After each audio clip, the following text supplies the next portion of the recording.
네, 오늘 우리에게 주시는 하나님의 말씀은 로마서 1장 9절부터 15절까지 말씀입니다. 로마서 1장 9절부터 15절까지 말씀 우리 한 목소리로 같이 봉독하겠습니다. 내가 그의 아들의 복음 안에서 내 심령으로 섬기는 하나님이 나의 증인이 되시거니와 항상 내 기도에 쉬지 않고 너희를 말하며 어떻게 하든지 이제 하나님의 뜻 안에서 너희에게로 나아갈 좋은 길 얻기를 구하노라. 내가 너희 보기를 간절히 원하는 것은 어떤 신령한 은사를 너희에게 나누어 주어 너희를 견고하게 하려 함이라. 이는 곧 내가 너희 가운데서 너희와 나의 믿음으로 말미암아 피차 아니함을 얻으려 함이라. 형제들아, 내가 여러 번 너희에게 가고자 한 것을 너희가 모르기를 원하지 아니하노니 이는 너희 중에서도 다른 이방인 중에서와 같이 열매를 맺게 하려 함이로되 지금까지 길이 막혔도다. 헬라인이나 야만인이나 지혜 있는 자나 어리석은 자에게 다 내가 빚진 자라. 그러므로 나는 할 수 있는 대로 로마에 있는 너희에게도 복음 전하기를 원하노라. 아멘. 오늘 본문 속에서 로마 교회 성도들을 만나고 싶은 사도 바울의 심정이 여기저기에서 확인이 됩니다. 10절에서 그는 이렇게 말합니다. 어떻게 하든지 이제 하나님의 뜻 안에서 너희에게 나아갈 길 얻기를 구하노라. 11절에서는 내가 너희를 보기를 간절히 원한다 라고 말합니다. 13절에서는 형제들아, 내가 여러 번 너희에게 가고자 애쓴 것을 기억해라 라고 말합니다. 그리고 9절에서는 로마 교회 성도들을 만나는 그 일이 성취되도록 항상 바울의 기도 속에 로마 교회 성도들을 위한 기도를 쉬지 않았다라고 이야기하는 것입니다. 문장 하나하나를 읽어 내려가면 구구절절히 로마 교회 성도들을 만나보고 싶어하는 바울의 마음이 표현되고 있는 것을 우리는 보게 되는 것입니다. 그렇다면 바울이 이렇게까지 로마 성도들을 보고 싶어하고 만나고 싶어하는 이유는 어디에 있을까요? 우리는 첫 번째 이유를 11절 말씀을 통해서 확인하게 됩니다. 우리 11절 말씀인데 다시 한번 함께 읽어봅니다. 11절입니다. 내가 너희 보기를 간절히 원하는 것은 어떤 신령한 은사를 너희에게 나누어 주어 너희를 견고하게 하려 함이니. 사도 바울이 로마 교회 성도들을 그토록 보고 싶어하고 만나고 싶었던 이유는 신령한 은사를 나누어 줌으로써 그들을 견고케 하기 위함이다 라고 이야기합니다. 여기 견고하게 하다라고 하는 이 말은 확고부동하게 고정시키는 것을 말합니다.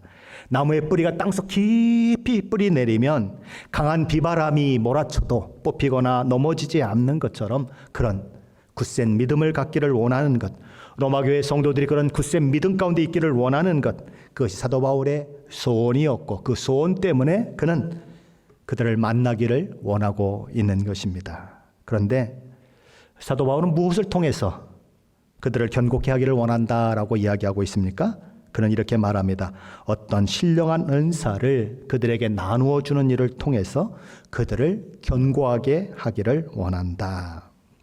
자, 그렇다면 사도 바울이 여기서 이야기하고 있는 신령한 은사라고 하는 것은 구체적으로 무엇을 말할까요? 바울이 말하는 신령한 은사에 대해서 크게 두 가지 의견이 있습니다. 첫 번째 의견은 그건 당연히 성령의 은사다라고 보는 그런 견해인 것입니다. 고린도전서 12장에 나오는 지혜의 말씀, 지식의 말씀, 믿음, 병 고치는 은사, 예언하는 또 그런 능력, 그다음에 능력 행하는 것, 영들 분별함, 방언을 말하는 것, 방언을 통역하는 것, 바로 그런 은사들이다. 또 로마서 12장에서 이야기하고 있는 예언의 말씀, 위로하는 말씀, 구제, 다스림, 긍휼을 베푸는 것 같은 은사를 의미한다라고 보는 견해가 첫 번째 견해인 것입니다. 두 번째 견해는 여기서 말하는 신령한 은사는 성령의 은사들을 지칭하는 말이 아니라 로마 교회 성도들이 장성한 믿음의 사람으로 세워지는 데 필요한 성경적 가르침이나 교훈, 복음의 진리라고 하는 또 하나의 견해가 있는 것입니다. 존 스토트 목사님은 여기 신령한 은사는 고린도전서 12장이나 로마서 12장에서 언급하고 있는 영적인 은사일 것이라고 쉽게 우리가 판단하겠지만 사실은 그렇지 않다라고 이야기합니다. 왜냐하면 사도 바울은 신령한 은사를 누가 나누어준다고 이야기하고 있냐면 자신이 나누어준다고 이야기하고 있기 때문이라는 거예요. 오늘 보면 11절 말씀을 다시 보면 이렇게 되어 있습니다. 내가 너희 보기를 간절히 원하는 것은 어떤 신령한 은사를 너희에게 나누어 주어 너희를 견고하게 하려 함이니. 여기 보면 신령한 은사를 주는 주체가 누구입니까? 나누어 주는 사람이 누구입니까? 내가예요. 누구예요? 사도 바울입니다. 자, 그런데 성경은 성령의 은사를 누가 준다고 얘기합니까? 성령의 은사라고 불리워지는 것에서 보듯이 은사는 성령 하나님께서 주시는 것입니다. 그래서 성령의 은사다라고 얘기하는 거예요. 그러므로 사도 바울이 말하고 있는 신령한 은사는 내가 준다고 얘기했기 때문에 성령의 은사가 될 수 없다는 것입니다. 오카는 목사님은 이 신령한 은사는 신령한 은혜인 복음을 가리킨다라고 그렇게 이야기했습니다. 로이드 존스 목사님은 사도 바울이 로마 성도들에게 나누어주고 싶어하는 신령한 은사는 성령의 교리를 밝혀주고 가르치고 교훈하고 세워주고 그들로 하여금 뿌리가 박히게 하는 것이다 라고 말씀했습니다. 자, 그렇다면 우리는 두 가지 의견 중에 어떤 의견을 취해야 할까요? 저는 두 번째 의견을 취하는 것이 타당하다고 생각합니다. 그렇게 생각하는 첫째 이유는 존 스타토 목사님이 말씀하셨듯이 성경 어디를 보아도 성령의 은사는 성령 하나님의 소관이지 사람의 소관이 아니기 때문입니다. 여기 신령한 은사를 또 성령의 은사를 볼 수 없는 두 번째 이유는 성령의 은사들로 충만했던 고린도 교회 성도들의 예에서 보듯이 성령의 은사가 넘쳐난다고 해서 그들이 반드시 견고한 믿음으로 굳게 세워지지는 않더라는 거예요. 고린도서는 성령의 특별한 은사를 소유한 그 고린도 교회 성도들이 믿음 위에 견고히 세워지고 믿음의 아름다움을 드러내기보다는 오히려 그 정반대의 결과를 나타내고 있다라고 이야기하는 것입니다. 그들은 특별하고 다양한 성령의 은사들을 가졌어요. 그런데 오히려 그것 때문에 교만해지고 교회를 어지럽히고 투기와 질투심으로 서로 다툽니다. 은사를 서로 비교하면서 과시하고 내 은사가 더 최고다라고 주장합니다. 그래서 심지어는 나는 바울파다, 아볼로파다, 게바파다, 그리스도파다라고 하며 서로 파당을 지어서 교회 안에서 분열을 일으킬 뿐만 아니라 심지어 계모와 부적절한 성적 관계를 맺은 어떤 사람이 있었는데 우리는 폭이 넓은 사람이야, 우리는 성령의 은사를 가지고 우리는 하나님의 은혜를 아는 사람들이야 라고 생각하면서 그냥 아무 일도 없었던 것처럼 넘어가는 그런 일들도 있었다는 것입니다. 고린도 교회는 다른 어떤 교회보다 성령의 은사가 더 많은 교회였고 특출나게 성령의 은사가 풀어진 그런 교회였지만 그들을 견고한 믿음 위에 세우지 못했다는 것입니다. 그러므로 사도 바울이 말하는 신령한 은사를 나누어줘 그들을 견고케 하기를 원한다고 하는 말은 성령께서 주시는 은사를 통해서 그들을 견고케 한다는 말이 아니고 성경적 진리, 복음의 진리를 그들에게 가르치고 설명함으로써 말씀의 뿌리를 내린 아주 견고한 신앙의 사람으로 만들고자 하는 이 사도 바울의 마음이 거기 담겨 있는 신령한 은사라는 것입니다. 우리는 그것을 오늘 본문 15절 말씀을 통해서도 확인할 수 있습니다. 우리 15절 말씀인데 함께 읽어봅니다. 그러므로 나는 할 수 있는 대로 로마에 있는 너희에게도 복음 전하기를 원하노라. 여러분은 이 15절 말씀을 읽으면서 조금 이상하다는 생각이 들지 않습니까? 사도 바울이 이렇게 얘기합니다. 너희에게도 복음 전하기를 원하노라.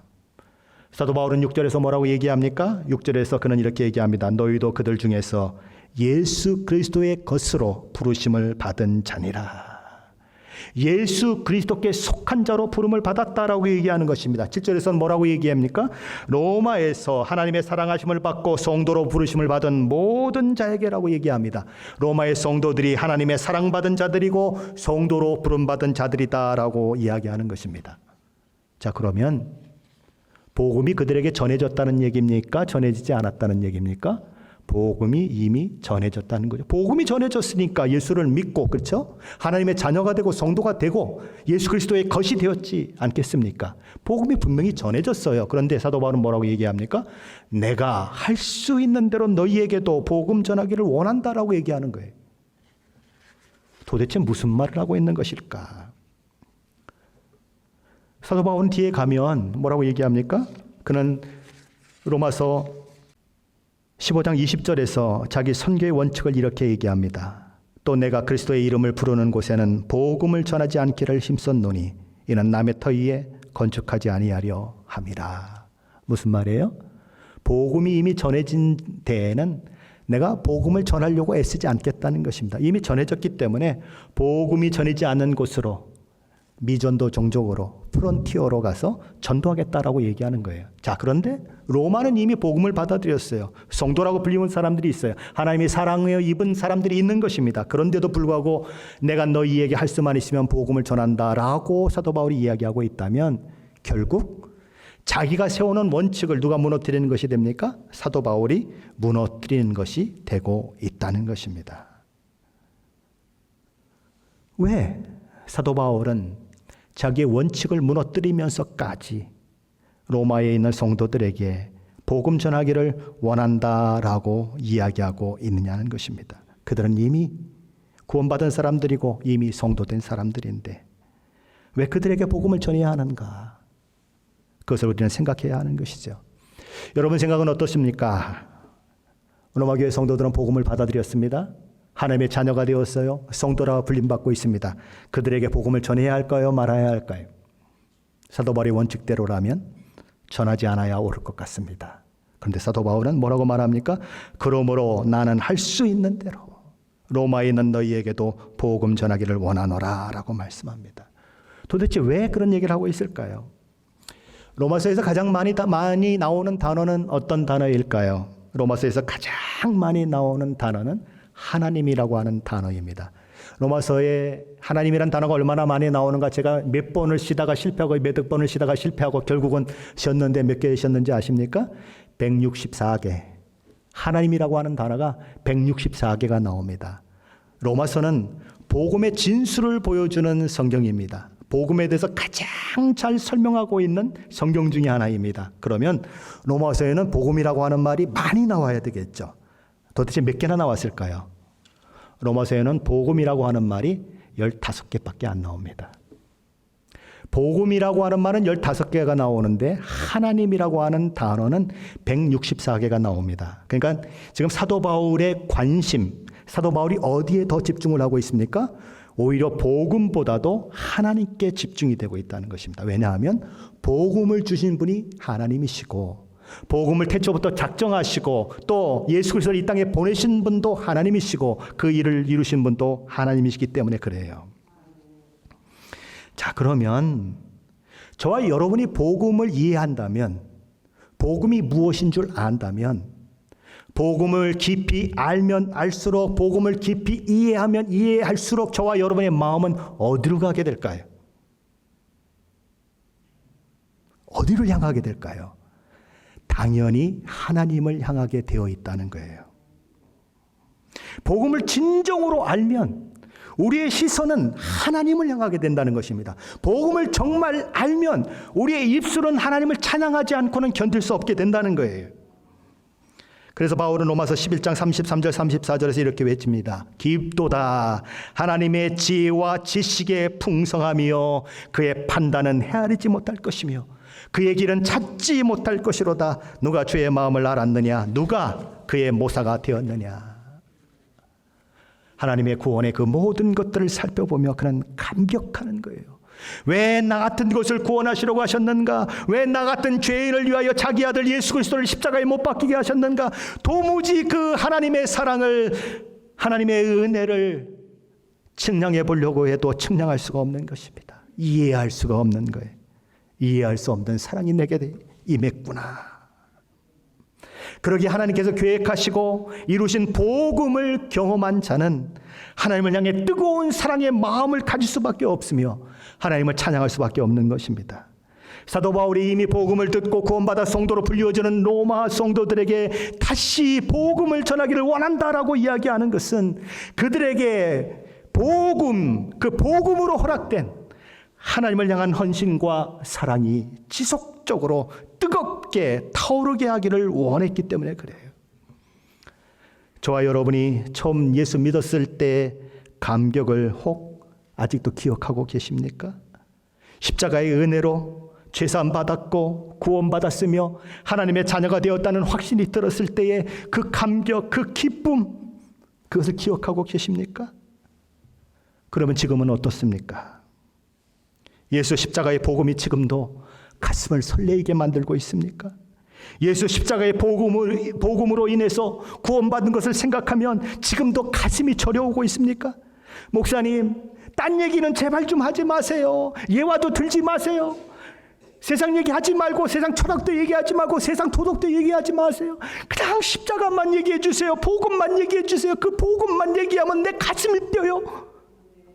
내 심장이 막 터질 것 같아요. 그러니 목사님, 딴 얘기하지 말고 예수 얘기해 주세요. 십자가 얘기해 주세요. 그런 마음이 저와 여러분에게 있습니까? 예수의 얘기만 들으면, 십자가의 그 얘기만 들으면 내 열정이 살아나고 내 믿음이 살아나고, 세상에서 상처받고 힘들고 어려웠는데도 그 십자가의 사랑을 와서 듣고 나면 다시 용기가 생기고, 그래, 내가 세상을 향하여 다시 한번 나가 싸우겠다라고 하는 힘이 생겨. 그러니 하나님, 목사님을 통해서 십자가가 선포되게 해주세요라고 하는 그런 마음이 저와 여러분에게 있으십니까? 찬송가 205장은 이렇게 노래합니다. 1절 상반절이죠. 주 예수 크신 사랑 늘 말해주시오. 나 항상 듣던 말씀 또 들려주시오. 3절 상반절은 이렇게 얘기합니다. 주 예수 나를 위해 이 세상에 오셔서 나 구속하신 은혜 말하여 주시오. 후렴은 이렇게 얘기해요. 나 항상 듣던 말씀, 나 항상 듣던 말씀, 주 예수 크신 사랑 또 들려주시오. 저와 여러분도 정말 그렇습니까? 정말 그것만 들려주면 좋겠다는 생각이 드십니까? 그런데 현실은 어떨까요? 오래 예수 믿은 사람일수록 예수님의 사랑이 식은 지 오래인 것 같지 않습니까? 마치 십자가의 피가 식어서 다 굳어진 것처럼 그런 모습을 보이고 있지 않습니까? 그렇다면 현실 속에서 그런 현실을 가지고 있는 우리의 환경을 생각한다면 복음은 다만 복음을 알지 못하는 사람에게만 전해져야 하는 것입니까? 아니면 우리에게도 전해져야 하는 것입니까? 믿지 않는 사람들에게만 전해져야 하는 것일까요? 아니면 교회 잘 다니는 사람에게도 복음이 전해져야 하는 것입니까? 예수를 믿고 오랜 신앙생활한 사람 가운데도 복음이 전해져야 하는 거예요. 그래서 사도 바울은 이미 복음을 알고 있지만 로마 교회 성도들에게 복음을 전하기를 원하는 것입니다. 십자가 복음 앞에서 깨어져야 할 사람이 교회 안에 있어요. 하나님 사랑 앞에 굳어진 마음, 교만한 마음이 녹아져야 할 사람들이 교회 안에 있습니다. 우리 주 예수 그리스도의 십자가 은혜로 예수 이름 앞에 자신이 죽고 다시 태어나는 은혜를 받아야 할 사람이 바로 교회당 안에 있어요. 교회를 다녀도 복음에 무지한 사람들이 있어요. 오래 예수 믿었음에도 불구하고 십자가에 대해서 무지하고 예수 그리스도께서 자신을 위해 무엇을 하셨는지에 대해서 무지하고 영생의 은혜에 대해서 무지한 사람들이 있어요. 교회 안을 둘러보세요. 복음에 대해서 의심하는 사람들이 얼마나 많은가요? 복음을 잘못 이해하고 오해하는 사람들이 얼마나 많은가요? 복음 이야기만 하면 이상하게도 자꾸 거부 반응을 보이는 사람들이 있지 않습니까?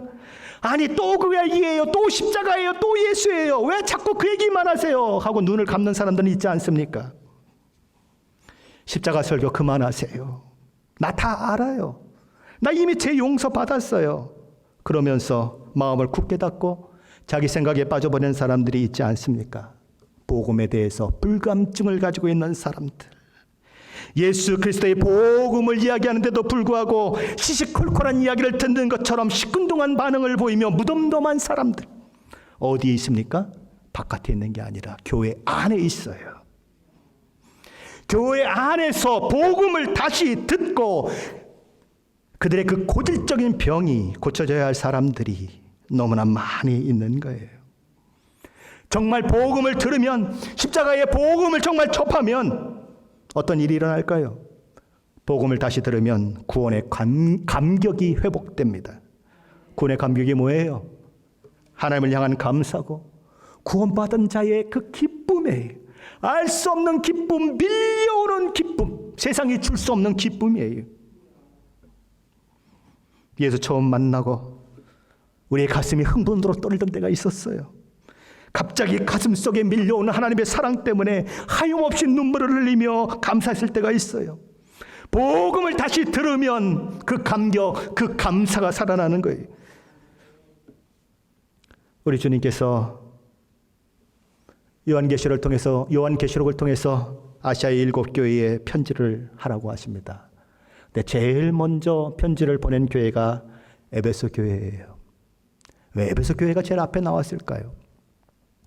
가나다나 순으로 해도 에베소 교회는 거기 나오면 안 돼요. 왜냐하면 두아디라 교회도 있어요. 버가모 교회도 있어요. 근데 왜 에베소 교회가 거기 나와 있을까요? 7교회에 한 메시지는 아시아의 그 당시에 있는 7교회에 보낸 편지이기도 하지만 오늘 이 시대의 마지막 시대를 살고 있는 저와 여러분에게 보내는 메시지예요. 그러면 첫 메시지가 뭡니까? 첫 메시지는 하나님께서 가장 중요한 메시지, 우리가 잊어서는 안 되는 메시지를 주시고 계신 것입니다. 에베소 교회가 잘했던 일은 뭡니까? 그는 이단들을 드러내고 거짓 교훈들을 드러낸 일은 너무너무 잘했습니다. 칭찬받았어요. 이 마지막 시대에 저와 여러분은 그런 교회가 되어야 합니다. 그런데 그들이 책망받은 게 하나 있어요. 에베소 교회를 향해서 우리 예수님이 이렇게 말씀하십니다. 너를 책망할 것이 있나니 너의 처음 사랑을 버렸느니라. 세월이 지나가고 오랜 믿음의 생활을 했지만 예수님을 처음 만난 그 감격, 그 감사, 예수님 사랑합니다 라고 고백하며 감동에 휩싸였던 그 첫사랑을 잃어버린 사람들이 교회 안에는 너무나 많기 때문에 예수님은 에베소 교회를 먼저 지적하시고 그들을 책망하시되 첫사랑을 버렸다라고 말씀하는 거예요. 이 마지막 시대에 모든 교회들이 잃어버리고 있는 것이 무엇인가? 우리 주님을 향한 첫사랑이에요. 구원받았을 때 그 감격, 그 기쁨이에요.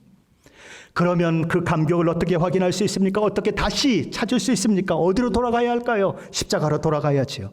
예수 그리스도의 십자가로 돌아가야 합니다. 그것이 회복의 길이고 그것이 첫사랑을 회복하는 길이고 그것이 해법이에요. 그런데 교회는 자꾸만 다른 것을 통해서 해법을 제시하려고 해요. 세상의 것들을 교회 안에 들이고 옵니다. 세상의 오락을 교회 안에 데리고 옵니다. 그저 만담을 하는 것인지 이게 무슨 어떤 세상 얘기를 하는 것인지 설교는 전부 다른 쪽으로 가고 있어요. 복음, 레디칼 가스펠을 선포해야 사람들이 회복이 되고 다시 사랑이 불타올라지고 다시 믿음으로 강건하게 세워지는데 참 기쁨이 회복되는데 교회는 자꾸만 다른 방향으로 가고 있고 성도들도 자꾸 다른 방향으로 가고 있는 거죠.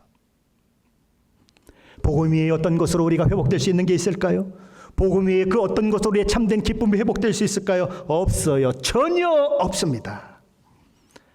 사도 바울이 로마 교회 성도들에게 그러므로 나는 할 수 있는 대로 로마에 있는 너희에게도 복음 전하기를 원하노라 라고 말씀하는 이유는 거기 있어요.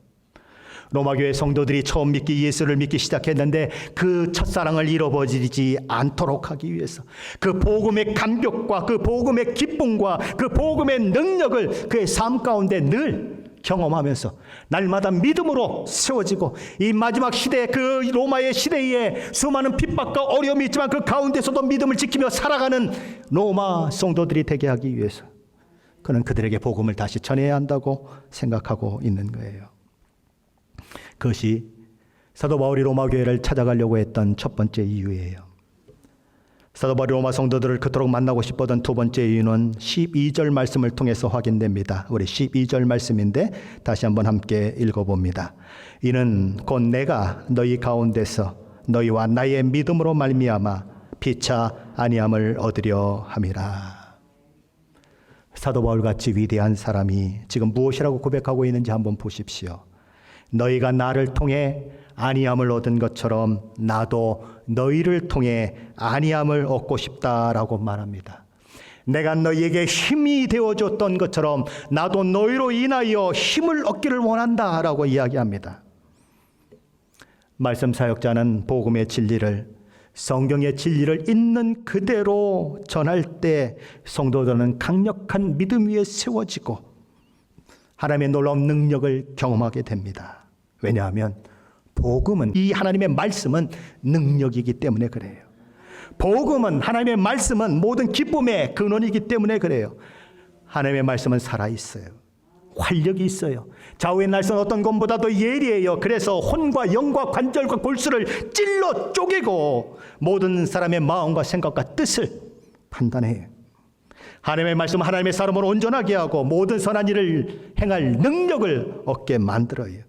그래서 말씀 사역자가 해야 하는 일은 하나님의 말씀을 전하는 거예요. 가감 없이 하나님의 말씀을 전하는 거예요. 거기에 생명을 걸어야 하는 거예요. 하나님의 말씀을 제대로 전하면 성도들에게 놀라운 은혜, 놀라운 기쁨이 솟아올라요. 그렇다면 사역자는 무엇을 통해서 성도들로부터 힘을 공급받게 될까요? 말씀 사역자는 말씀을 받는 이들이 믿음 생활을 잘할 때 가장 큰 위로를 받습니다. 성도들이 믿음으로 행하고 하나님을 사랑하고 하나님 앞에 참으로 놀랍게 그렇게 신앙생활을 해가는 모습을 볼 때에 그것만큼 말씀 사역자를 기쁘게 하는 것은 없어요. 데살로니가전서 3장에 보면 사도 바울이 디모데를 통해 데살로니가 성도들이 여러 환난과 핍박 중에서 어떻게 믿음을 지키며 신앙생활을 하고 있는지를 마음 졸이며 소식을 기다리는 장면이 기록되어 있습니다. 디모데가 언제 올까 손꼽아 그를 기다리고 있어요. 그런데 어느 날 디모데가 왔습니다. 그리고 데살로니가 교회 성도들의 이야기를 들려줍니다. 데살로니가 성도들이 믿음의 싸움을 잘 싸우고 있습니다. 열심히 신앙생활을 잘하고 있습니다. 그때 사도 바울은 데살로니가전서 3장 7절로 8절에서 이렇게 이야기합니다. 이러므로 형제들아 우리가 모든 궁핍과 환난 가운데서 너희 믿음으로 말미암아 너희에게 위로를 받았노라. 그러므로 너희가 주 안에 굳게 선즉 우리가 이제는 살리라. 여러분의 아이들이 아프가니스탄으로 단기 선교를 갔다고 생각해 보십시오. 근데 그날 밤 TV 뉴스를 보는데 한국 관광객들이 탈레반에 의해서 납치되었다는 소식을 듣게 되었습니다. 혹시 내 아이가 거기 포함되어 있지 않을까? 부모는 얼마나 안타깝겠어요. 잠이 오겠습니까? 밥이 먹히겠습니까? 얼마나 많은 시간이 흐를 때에 피가 마르겠어요. 정말 죽을 지경일 거예요. 근데 어느 날 벨이 울렸습니다. 익숙한 번호예요. 아들의 번호고 딸의 번호예요. 너무 놀라서 전화를 떨어뜨릴 그런 정도가 되지 않겠습니까? 말도 제대로 못하는데 여보세요, 아빠, 엄마, 나야. 너 살아있구나. 너 지금 어디 있어? 너 지금 어디 있니? 나 지금 시애틀 공항에 있어요. 조금 이따 뵐게요. 그때 하는 말이 뭐예요? 내가 이제는 살겠다. 내 아들, 딸이 살아 돌아온 것을 생각하니 내가 이제 살 것 같다. 그게 지금 누구의 마음이라고요? 사도 바울이 데살로니가 교회 성도들이 믿음으로 잘 살고 있다는 그 모습을 보며 내가 이제 살겠다라고 고백하는 거예요. 우리가 지금 환난을 당하고 어려움을 당하고 많은 일들을 당하고 있는데 너희들이 그 모습 때문에 내가 너무나 위로를 받았다라고 얘기하는 거예요. 사도 바울이 그 정도였다면 오늘날 목사들은 어떨까요? 사도 바울과 같이 위대한 사람도 성도들로부터 위로가 필요했다면 요즘 이 시대를 목회하고 있는 목사들은 오죽 성도들을 통한 위로가 필요하겠습니까? 종교개혁을 일으켰던 마틴 루터라고 하는 분이 있지요. 그는 이렇게 감정이 천당과 지옥을 왔다 갔다 하는 그런 사람이었다고 해요. 그러니까 업앤다운이 심한 사람이었다는 거죠. 하루는 루터가 마치 불 꺼진 전등처럼 의욕을 잃어버렸어요. 기쁨을 잃어버렸어요. 얼굴엔 수심이 가득 차 있어요. 가만히 아내가 남편을 바라보니까 이건 뭔가 좀 심각하거든요. 어떻게 하면 이 남편의 기쁨을 되살려낼 수 있을까 고민하다가 검은색을 입고 우리가 상갓집에 가지 않습니까? 그래서 아래 위를 검은색으로 다 입었습니다. 그리고 얼굴도 검은색으로 가리고, 그리고 남편 앞에 뜩 나타났어요. 남편이 보니까 웬 검은 옷을 입은 사람이 나타났는데 말소리를 들으니까 자기 와이프예요. 아니, 당신 무슨 날인데 이렇게 검은 옷을 입고 내 앞에 나타났냐고, 왜 나를 깜짝 놀라게 하느냐고 그랬더니 이 아내가 에이구 여보, 큰일 났어. 뭐가 큰일 났어? 하나님이 죽으셨대. 루터가 에이그 이 사람아, 무슨 농담을 그렇게 해. 하나님이 어떻게 죽어? 여보, 당신 얼굴 보니까 당신 지금 며칠 동안 심각한 얼굴을 하고 기쁨을 잃어버린 걸 보니까 하나님이 돌아가셨어. 분명히 안 계셔. 하나님이 살아계신데 어떻게 그런 모습을 할 수가 있어? 어떻게 그런 표정을 지을 수가 있어? 그때에야 루터는 정신을 차리고 다시 힘을 내었다고 하는 거죠. 사역자들도 지칠 수 있어요.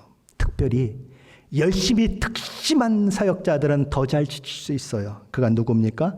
엘리야. 주여, 제가 주의 종이 된 것과 제가 주의 말씀을 인하여 이 일을 하고 있는 것을 저들로 알게 해 주십시오. 그리고 주님이 이 모든 백성의 하나님 되신 것을 이 일을 통해서 알게 해 주십시오 라고 하나님 앞에 기도했더니 하늘에서 불이 내려서 재물을 확 사르는 놀라운 일들이 일어났어요. 그 놀라운 일이 열왕기상 18장에 기록되고 있는데, 열왕기상 19장에 가면 노뎀나무 아래에 앉아서 엘리야가 하나님 앞에 간구해요. 하나님, 살고 싶지 않아요. 나이대로 거두어 주세요. 더 이상 사역 못하겠어요. 힘들어서 못하겠어요. 죽여달라고 하나님 앞에 간구합니다. 엘리야 같은 위대한 사역자도 그렇게 힘들 때가 있다고요. 사역자도 성도들의 위로가 필요해요. 성도들의 기도가 필요하고 성도들의 사랑이 필요해요. 그런데 무엇이 가장 사역자를 기쁘게 할까요? 무엇이 사역자라고 하면 기쁨이 넘치게 만들고, 무엇이 사역자라고 하면 힘이 들어도 힘이 안 들게 만들고, 밤을 새워도 피곤한 줄 모르게 만들까요? 오직 하나예요. 성도들이 믿음 안에 행하는 모습을 볼 때, 달라지는 모습을 볼 때, 맞아, 내가 목사로 부름받은 게 맞지, 하나님이 나를 목사로 세운 게 맞지, 내가 이 일을 위해서 세워졌지, 그 감동이 밀려오는 거예요. 그 감격이 있는 거예요. 너희가 주 안에 굳게 선즉 우리가 이제는 살리라.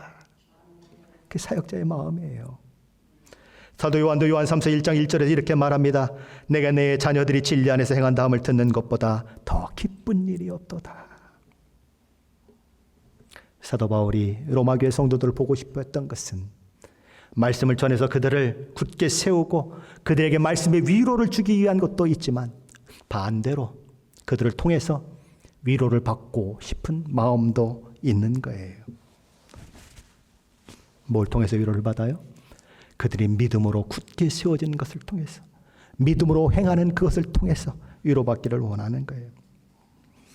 사도 바울이 로마 성도들을 그토록 만나고 싶었던 세 번째 이유는 13절 말씀입니다. 우리 13절 말씀인데 다시 한번 함께 읽어봅니다. 형제들아, 내가 여러 번 너희에게 가고자 한 것을 너희가 모르기를 원하지 아니하노니, 이는 너희 중에서도 다른 이방인 중에서와 같이 열매를 맺게 하려 함이로되 지금까지 길이 막혔도다. 그리스도인이 된다고 하는 것은 무엇일까요?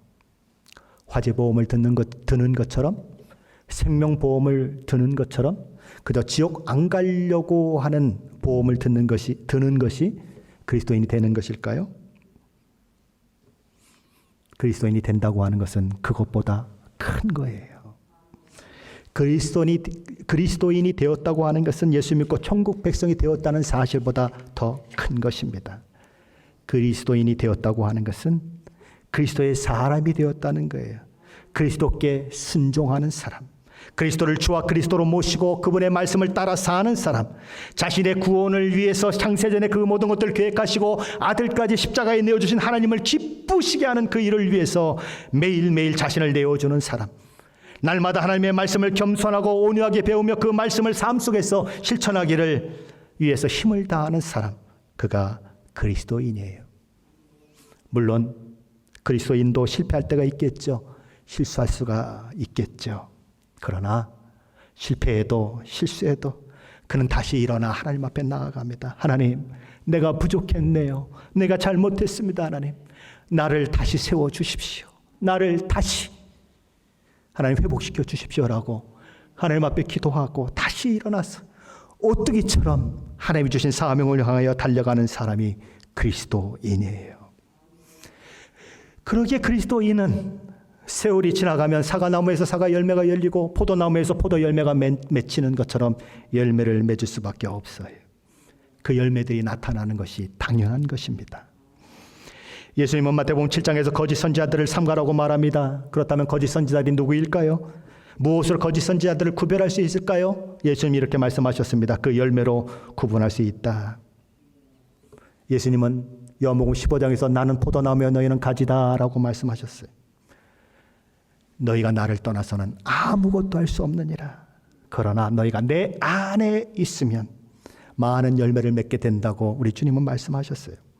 예수 정말 믿었다면, 정말 예수 그리스도를 내 주로 고백하고 그 예수 안에 있는 자들이라면 그 새 생명을 얻은 그것에 걸맞는 열매는 나타날 수밖에 없어요. 저와 여러분에게 그런 열매들이 나타나고 있습니까?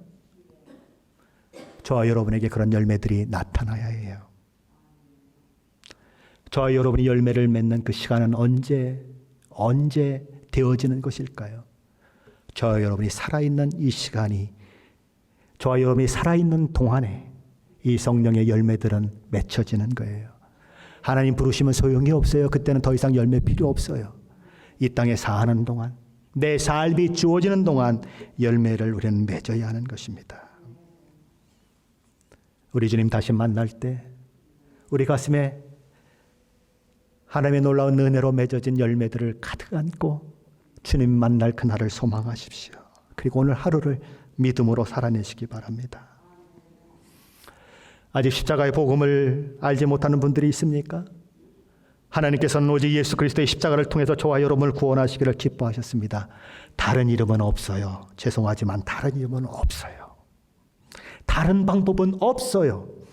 예수를 바라봐야 하는 이유, 예수만이 저와 여러분을 구원하는 하나님의 능력이기 때문에 그래요. 그것이 하나님이 주신 오직 유일한 방법이기 때문에 그래요. 복음으로 그리스도 안에 있는 자들, 새 생명의 원리가 심겨진 자들이 되셨습니까? 쉽게 말하면 구원받은 자들이 되셨습니까? 그렇다면 복음이 저와 여러분의 안에서 꽃이 피게 하세요. 만개하도록 하시고 만개된 그 꽃 속에서 한나라의 열매가 맺어지도록 그렇게 날마다 복음의 진리를 붙잡고 마음에 새기고 배우고 살아가세요. 어린아이가 막 태어나지요. 그럼 태어난 게 전부예요? 아니에요. 우유를 먹죠. 좀 있으면 이유식을 먹어요. 그 점점 딱딱한 음식을 먹기 시작해서 조금 이제 커지면, 그리고 티네이저가 되면 지 혼자 큰 줄 알고 엄마한테도 대들고 아빠한테도 대들잖아요. 그럼 엄마한테 대들고 아빠한테 대드는 걸 원치 않는다고 해서 아이가 영원토록 어린아이로 있기를 원하는 분들이 혹시 이 안에 있으십니까? 없어요. 비록 속삭여도 크기를 바라는 것이 부모의 마음이고 성장하기를 바라는 것이 부모의 마음이에요. 하나님의 마음도 그렇다는 거예요. 매일 젖만 먹는 사람이 아니고 우유만 빨아대는 사람이 아니고 이유식만 먹는 사람이 아니고 엄마가 막 입안에서 꼭꼭꼭꼭 씹어가지고 넣어주는 거 먹는 사람이 아니고 스스로 음식을 먹을 수 있는 사람이 장성한 사람 아닙니까? 스스로 하나님의 말씀을 연구하고 하나님의 말씀을 읽고 하나님의 말씀을 외우고 하나님의 말씀을 실천할 수 있는 사람, 그 사람이 장성한 사람이에요. 어릴 때는 초콜릿이 맛있어요. 사탕이 맛있어요. 근데 몸에 좋은 것은 그걸로 되지 않잖아요. 몸에 좋은 것은 때로는 맛이 없잖아요. 몸에 좋은 것은 때로는 입에서 써요. 근데 장성해지면 내 몸의 건강을 위해서 좋은 음식을 먹으려고 하지 않습니까? 쓴 음식도 먹으려고 하고 단맛이 하나도 없는 매갈이 없는 그 음식도 먹으려고 하는 것이 우리의 모습 아닙니까? 장성한 사람이 되었다는 게 뭘까요? 장성한 믿음의 사람이 되었다는 게 뭘까요? 하나님의 말씀이 내 마음에 들지 않아도, 하나님의 말씀이 실천하기 너무 힘들고 어렵고, 하나님의 말씀이 내 입에 써도 하나님의 말씀이기 때문에 순종하는 사람, 울며 그럼에도 불구하고 하나님의 말씀을 붙들고 가는 사람, 그 사람이 장성한 사람이에요. 믿음의 사람이에요. 하나님의 말씀을 날마다 사모하십시오. 하나님의 말씀을 날마다 먹으세요. 하나님의 말씀이 내 생각에 좋던 나쁘던 하나님의 말씀이라면 다 섭취하고 내 것을 만드세요. 복음의 능력이, 영광이 저 여러분의 생각과 삶을 완전히 뒤집어 놓도록 만드세요. 하나님의 사람으로서 세워지도록. 그것이 저와 여러분을 향한 하나님의 뜻이에요. 주님이 땅에 다시 오실 때 저와 여러분 영광된 천국에서 하나님을 뵙게 될 거예요. 우리 주님이 저와 여러분을 맞이하실 때 저와 여러분의 손에는 뭐가 들려 있을까요? 10년을 신앙생활 하셨습니까? 20년을 신앙생활 하셨습니까? 30년, 40년을 신앙생활 하셨습니까? 주님 다시 배울 때 저와 여러분의 손에는 뭐가 있을까요? 하나님 평생 돈만 벌다가 왔는데요. 하나님 평생 건강 그래서 그냥 운동하고 밥 먹고 산에 다니고 그러다가 왔는데요. 이 손에 뭐가 있을까요? 아무것도 없어요. 내가 너의 신앙생활을 아는데 너는 어느 교회에서 40년을 다녔다며 50년을 다녔다며 너 못돼 신자라며. 근데 어떻게 네 손에 아무것도 없니? 어떻게 아무것도 없어? 그런 구원을 원하세요? 아니면 예수 믿은 지 얼마 안 됐는데도 불구하고 그 손에 열매들을 가득 안고 너무 많아서 낑낑거리며 바구니에 담아가지고 들고 가며 주님 보세요, 보세요. 내 눈물이 여기 있어요. 내 삶이 여기 있어요. 주님 말씀대로 내가 이 많은 열매를 맺었어요. 주님 너무 감사해요. 주님이 뭐라고 하실까요? 저와 여러분을 안아주시며 어깨를 두들겨 주시지 않겠어요? 아들아 딸아, 내가 나 때문에 울은 거를 안다. 내가 얼마나 힘들게 나를 섬기려고 애썼는 줄을 안다. 그 고난의 현장 가운데서 나를 부인하지 아니하고 나를 향한 사랑을 고백하며 묵묵히 걸어온 그 길을 내가 안다. 이 열매는 너의 상급이야. 이 열매는 너의 상급이야 라고 말씀하시며 저와 여러분을 격려하실 거예요. 복음이 왜 필요해요? 왜 우리는 복음을 들어야 돼요? 냉랭했던 우리의 마음들이 그저 하루하루 습관적인 우리의 신앙들이 복음을 다시 들을 때, 복음을 다시 만날 때 새로워지고 생기가 드러나는 거예요. 로마서를 계속 읽고 계십니까? 마지막에 가면 로마서를 기록한 사도 바울이 뭐라고 얘기하는지 아세요? 내가 간단히 기록했다라고 얘기해요. 대략 기록했다. 몇 장을 기록했는데요? 16장을 기록해 놓고는 내가 간단히 썼다라고 얘기해요. 간단히 쓴 걸로 만족하지 못하겠다는 거예요. 로마에 가서 로마 사람들을 보고 1년이고 2년이고 그들을 복음으로 가르쳐서 하나님의 말씀으로 가르쳐서 강한 믿음의 사람으로 만들어내겠다고 하는 사도 바울의 열정이 있는 거예요. 예수 믿는 것 하나로 충분하다 그러면 교회가 뭐 하려고 있어요? 예수 믿고 천당 가는 거 하나만으로 충분하다고 목사가 뭐가 필요해요? 하나님의 말씀을 배울 필요가 뭐가 있고 성경이 뭐가 필요해요? 필요 없어요.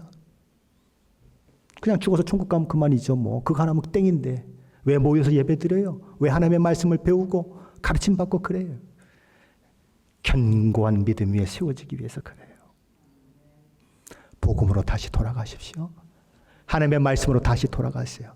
내가 어디서 떨어졌는가 확인하고 회개하고 돌이키세요. 차지도 아니하고 덮지도 아니하면 내가 입에서 내치리라라고 라오디아 교회를 향해서 예수님은 말씀하셨어요. 복음으로 다시 회복하십시오. 그리고 하나님을 향해 예수 그리스도를 향해 열정을 다해서 달려가시는 저와 여러분이 되시기를 예수 그리스도 이름으로 간절히 축원합니다.